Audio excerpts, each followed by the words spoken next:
You guys know I say, I'm not Pinterest perfect, and that's okay. Let go of trying to get it right.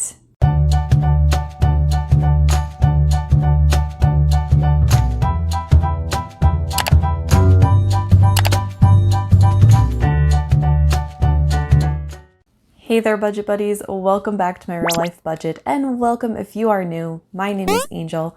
Welcome to my channel. I am documenting my journey to pay off nearly $120,000 worth of debt. I have been taking you guys along the ride for the last couple years, and today I'm going to be sharing some of the ways I combat frugal fatigue on a debt-free journey. This video is inspired by Kate Caden's recent video, How to Fight Frugal Fatigue. If you have not seen that video, I will have it linked here so that you can go ahead, watch that video and get some tips. But today I'm sharing with you from my perspective, ways I've combated frugal fatigue on my debt-free journey. Before we jump into my tips for fighting frugal fatigue, we have to mention our comment of the day. Thank you so much for watching my channel. You know, I appreciate all of you guys so much, and especially when you comment and interact in the community. We have such an amazing community here on YouTube. I really appreciate every single one of you. Because of you guys, you know, motivating me and encouraging me, I really don't believe I'd be where I'm at today if it weren't for all of you and your kindness. So thank you so much for that. And today's comment is from Lisa Flores. Lisa, thank you so much for commenting. Yes, Xavier just celebrated a birthday. As you could see, I still didn't take all of the decorations down yet, but he really enjoyed himself with his cousins. We all had a great time. Thank you again, Lisa, for leaving a comment. I really appreciate you. If you would like to be featured in the next video for comment of the day, be sure to comment on this video and I will select a comment at random to be featured for comment of the day. Frugal fatigue is a real thing. I remember so long ago, before I started YouTube, before I started documenting this debt-free journey, when I was literally living on credit, buying things I wanted on credit, I would have spurts of time where I would try to be a budgeter, where I would try to pay off my debt. And I would do a lot of things that now I look back and I say, oh, let me help you. I would try to get this debt paid off as quickly as possible. And when I would fail and not reach the unattainable goals I would set for myself, I would crash and burn and experience some intense frugal fatigue, which would often propel me into a terrible spending binge.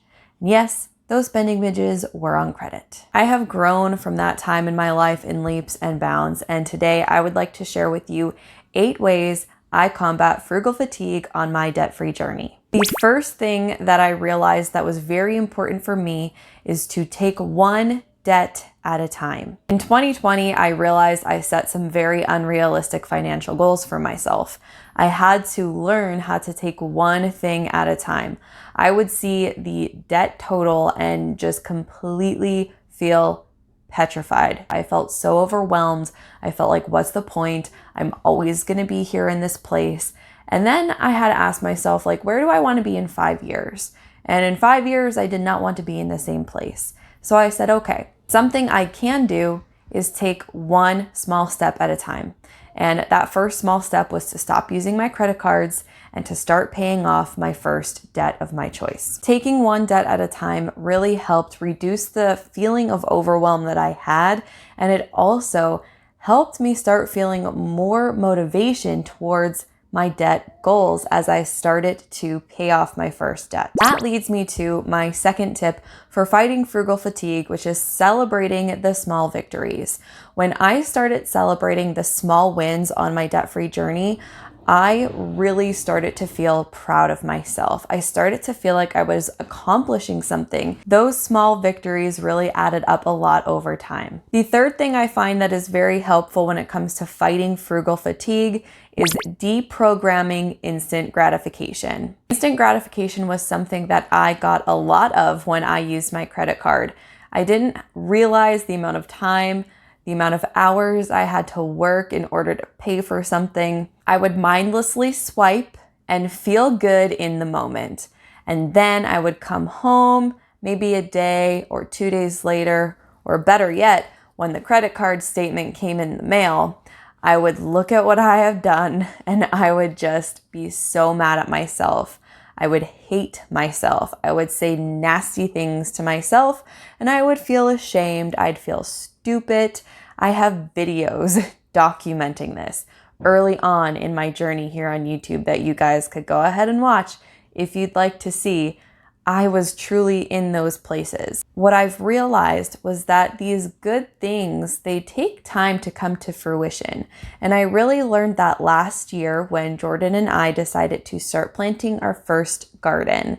And gardening is now something that is such a staple in our household. We will garden every year until we die. I know that. It takes time to grow your own food. It's not an instant thing. It is so amazing to watch the growth and life of a plant. And that experience really showed me that the time to nurture and care for not just your plants, but yourself, to think of nurturing and caring for yourself in that way, that was a really big pivotal point in my mindset game on this debt-free journey. The fourth tool that I use to help fight frugal fatigue is a daily intentional practice of gratitude. In my bullet journal, every single day, I write down one thing that I'm grateful for. Sometimes I miss days, I'm going to be honest, and they're the days that I'm a little bit quicker to complain. Intentional daily practice of gratitude has really helped me see the abundance in my life. I wish I started this practice 10 or 15 years ago, because what I failed to see in those moments of my life was how blessed I was, like truly blessed. As I got older, I realized that different parts of the world live very differently than how I lived and currently live. That really helped shift my mindset as well, to realize something as simple as having the electricity to be able to turn it on and off whenever I choose. That's powerful. I'm grateful for that, because Jordan grew up in the Dominican Republic. He told me that in his pueblo, sometimes the electricity would get shut off and sometimes it wouldn't come back on for like 2 or 3 days, maybe even longer sometimes. So, people still live that way in other countries and other parts of the world. People like me, lower middle class, we are really blessed. We might not have a Bugatti or, all of the finest things in life, but I certainly have everything that I need to survive, plus a ton more that I don't even need. And that daily practice of gratitude has really helped me see that. And in turn, it helps me fight frugal fatigue, because I'm not thinking about what I don't have. I'm so surrounded with so much that I already have. I don't ever feel like we're ever lacking in anything. My fifth tip for fighting frugal fatigue is to let yourself have some small indulgences. For me, it's my press-on nails, which I've tried to not indulge in press-on nails for the year of 2021, and I did really well up until the end of March. This last week of March, I went and I did buy myself some press-on nails because I've just really missed them. They're little plastic pieces that are not good for the environment. I know it's totally superficial, but it's just like one of those things that it's just my small little indulgence here on my debt-free journey. I was having that itch to want to go get my nails done by wanting to go to the salon, and I said, before I go and spend another $80+ on a set of acrylic nails, let me go to CVS and spend $7 on a pack of my press-ons that always look good no matter what. Don't be afraid or feel ashamed to give yourself those little things in your budget. I understand when a budget is very tight and you just don't have the money for that kind of thing. I understand that. And that's where I would say, try to focus on the gratitude aspect of things and try to see where you're, what you do have in your life. Even throughout my debt-free journey, you guys, I let myself indulge in fingernails and going to the nail salon. So back to celebrating the small wins. I didn't go to the nail salon, I bought press-ons. See, do you see how this all ties together, you guys? This is how it works in my day-to-day life. I hope that it conveys through in my message here today. But yes, I feel that letting yourself indulge in some small things here and there while on a debt-free journey kind of teaches you balance. It helps you practice balance in your budget and in your day-to-day life. You guys know I say, I'm not Pinterest perfect, and that's okay. Let go of trying to get it right. As you guys see in my recent budget videos, my budget rarely works out according to how I plan it exactly. And I've learned over the years that's okay. It doesn't have to be perfect. I would beat myself up so much for not having my actual budget match my planned budget. And that would set me up for self-sabotage, where I would then go ahead and overspend because I wasn't doing it according to the plan. It wasn't going perfect. Perfection has been a theme that just pops up in my life, throughout my life. That has been a running theme, a reoccurring theme in my life. And I am really doing a lot of work mentally and internally to let that go. Can have a nice guide of where I want my money to go. But sometimes between when I plan it and when I actually pay the bills, some stuff pops up. And as long as I have the money to cover the things that pop up, I'm fine with it. Number 7 is inspired by my good friends Joel and Christy over at The Long Run with Joel and Christy. If you guys have not checked them out yet, please go ahead, check out their channel. Joel and Christy have taught me so much on my journey.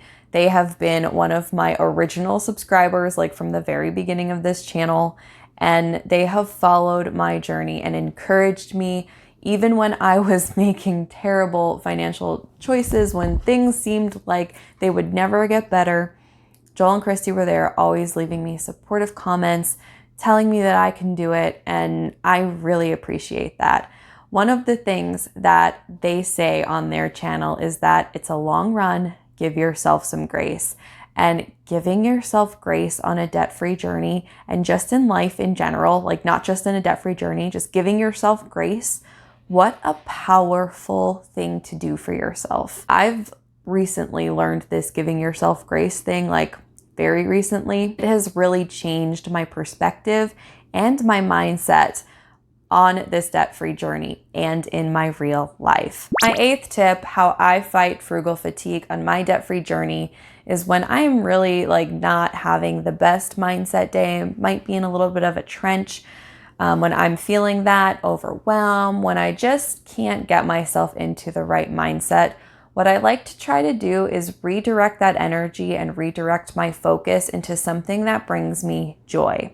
For example, Xavier always brings me joy, no matter what he's doing, no matter if he's pooped his diaper or if he is trying to feed me cereal puffs.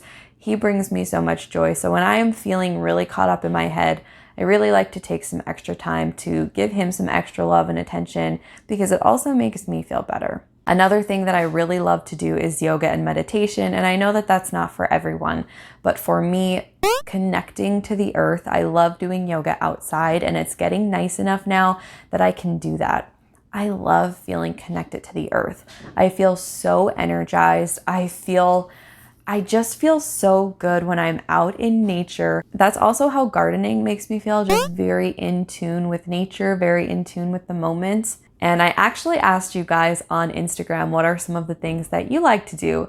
And some of you said things like listen to music, clean your room, sleep, go for walks, pray. You guys really left a lot of great suggestions. So if you're not following me over on Instagram, go ahead. You can follow me over there. I don't post a ton, but if you guys want some more inspiration or motivation for yourself on your own debt-free journey, feel free to follow me over there. With all of that said, they are the 8 ways I've been fighting frugal fatigue on my debt-free journey. Let me know if any of these things resonate with you, and let me know what you like to do to help combat frugal fatigue for you, whether you're on a debt-free journey, have your debt paid off and are just budgeting, investing, doing whatever, or if you have not even started your debt-free journey yet, but you're curious, let me know, what do you face? Like, what is your biggest obstacle with starting a debt-free journey? Let me know, because I'm very interested in seeing how many of you watching have not yet started your debt-free journey. All right, my friends, thank you so much for watching, and I will see you guys in the next video. Bye.